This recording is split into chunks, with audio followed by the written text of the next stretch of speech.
আসসালামু আলাইকুম। দুলালপুর বিজয়নগর ব্রাহ্মণবাড়িয়া এক পরিচিত নামে আখের রসের জন্য বিখ্যাত। এখানকার আখের মিষ্টত্ব, ঘনত্ব আর স্বাদ এমন যে প্রথম চুমুকে বোঝা যায় এর খ্যাতির কারণ। বিশেষ করে লালি, যা স্থানীয়ভাবে অনেক পরিচিত। এই আখ থেকে বের করে রস যে স্বাদের আলাদা জাদু বহন করে। আমরা প্রায় আখ থেকে দেওয়ার পর গ্লাস 30 টাকা করে টাটকা রস খাই। মেশিনের চাপা দেওয়া গরম গরম আখের ঘ্রাণ, সাথে হালকা লেবুর মরিচ দিলে যেন তাজা অনুভূতি পাওয়া যায় এই রসের। তা সত্যি অন্যরকম। ক্লান্তি দূর করতে, গরমের আরাম পেতে কিংবা বন্ধুত্বের আড্ডায় দুলালপুর আখের রস যেন এক অন্যদের আনন্দের স্বাদ গ্রহণ করে। এই আঞ্চলিক মানুষের কাছে আখের রস ও লালি এটা যেন এক ধরনের স্থানীয় গর্ব।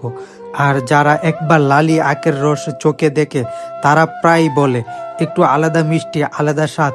এটাই হলো দুলালপুরের আখের রস। এটা দুলালপুর আখের রসে আপনারা টাটকা আখ পেয়ে যাবেন, বা এখানে আখ কিনতে চাইলে আপনারা আখও কিনতে পারবেন, যেটাকে আমরা গ্রামের ভাষায় কুমাইর বলে থাকি, বা আপনারা অনেকে এটাকে কুইশার বলে থাকেন। তো দেখতেই পাচ্ছেন কুইশার দিয়ে মানে ইনটেক লালি বের করে।